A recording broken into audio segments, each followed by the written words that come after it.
Hello friends, good morning. मैं हूं Vicky. MBS classes में आपका स्वागत करता हूं। तो दोस्तों, आज हम लोग करेंगे कथन एवं पूर्वानुमान। दोस्तों, इसके पहले हम लोग न्याय किए थे, फिर उसके बाद कथन एवं पूर्वधारणा किए थे। मतलब ये पूर्वधारणा ही है, ठीक है।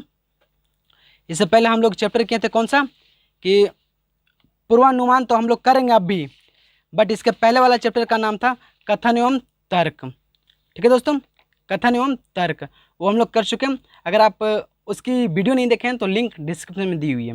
देखिए, इस लेसन को स्टार्ट करने से पहले मैं आपसे इसके बारे में बता दूं, कथन एवं पूर्वानुमान।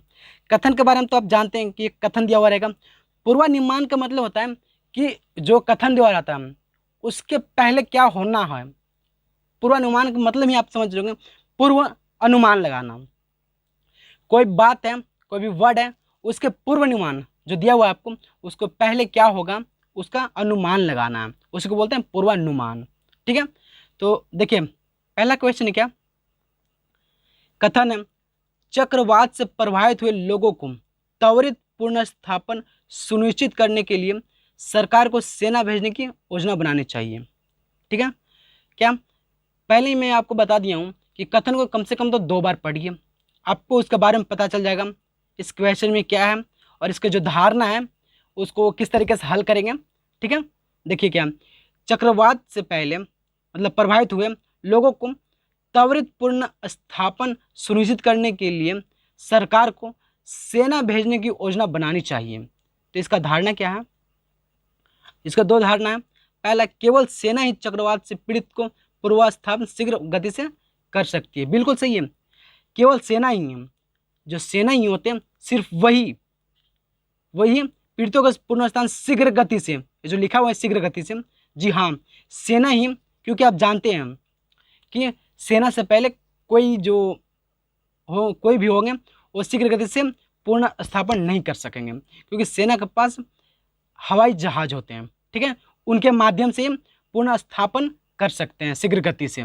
तो मतलब कि धारणा 1 जो है हमारा वो राइट है, क्या राइट है। ठीक है, धारणा 2 क्या, सेना युद्ध के अलावा अन्य कार्य भी अपने जिम्मे ले सकते हैं। ये कार्य है, ठीक है, अन्य कार्य भी अपने जिम्मे ले सकते हैं। जी बिल्कुल, सेना सिर्फ किसी के साथ युद्ध ही नहीं करते हैं बल्कि बहुत सारे कामों में हाथ बटाते हैं। तो इनका ये जो कथन है, धारणा 2 है जो, वो बिल्कुल सही है। सेना युद्ध के अलावा अन्य कार्य भी अपने जिम्मे ले सकते हैं।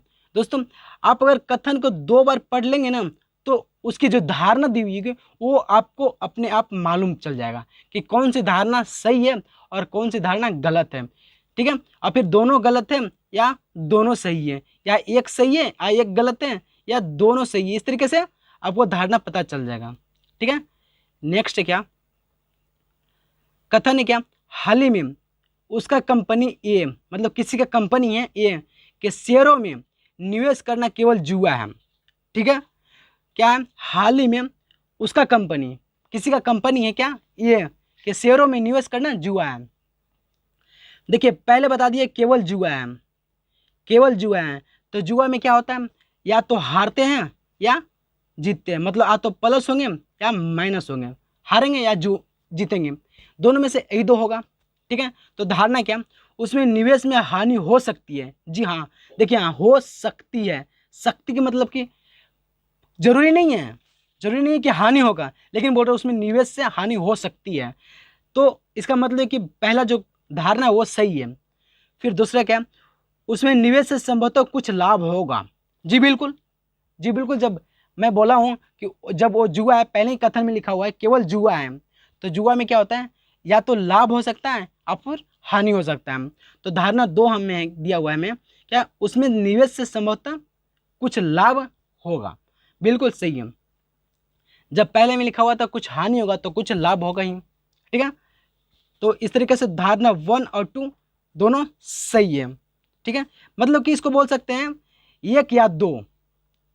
दोस्तों, जैसे कि मैं बताऊं कि जुआ है, तो जुआ में क्या होता है, या तो हारते हैं या तो जीतते हैं। तो पहले जो धारणा में दिया हुआ है, क्या उसमें निवेश से हानि हो सकती है। जी बिल्कुल, हानि भी हो सकती है। और धारणा 2 में उसमें निवेश से संभवतः कुछ लाभ होगा।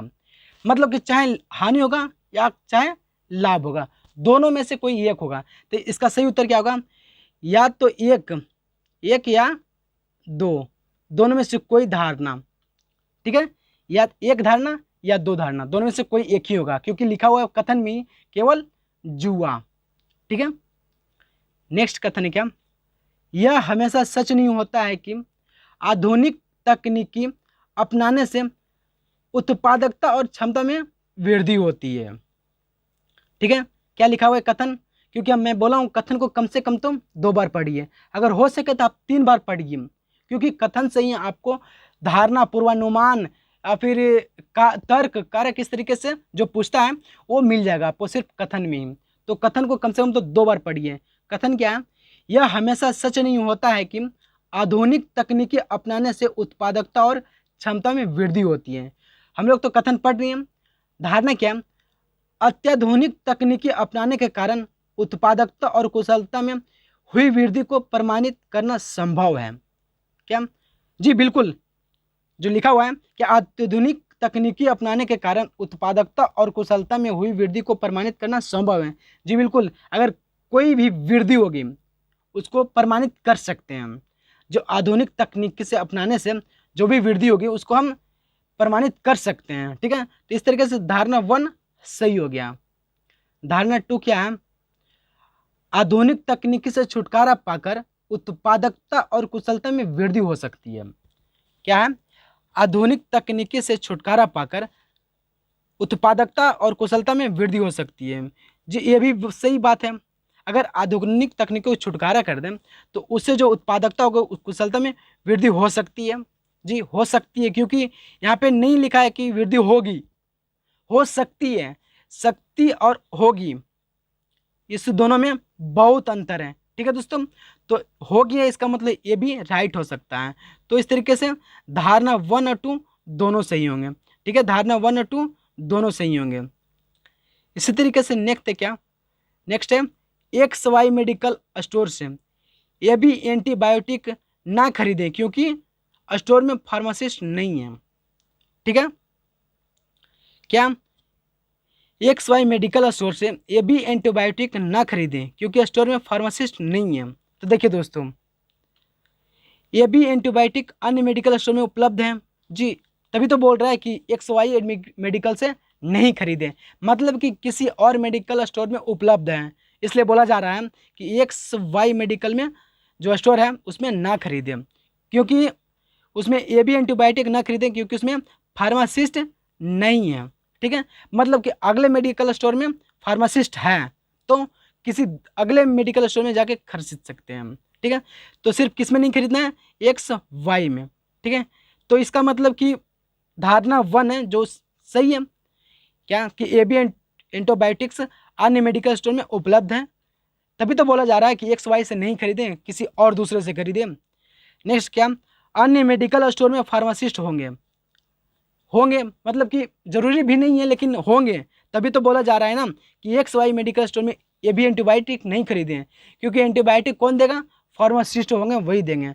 तो मतलब कि जिसमें फार्मासिस्ट होंगे उसमें एंटीबायोटिक होगा, मतलब ये एंटीबायोटिक होगा, ये भी एंटीबायोटिक होगा तो फार्मासिस्ट होगा।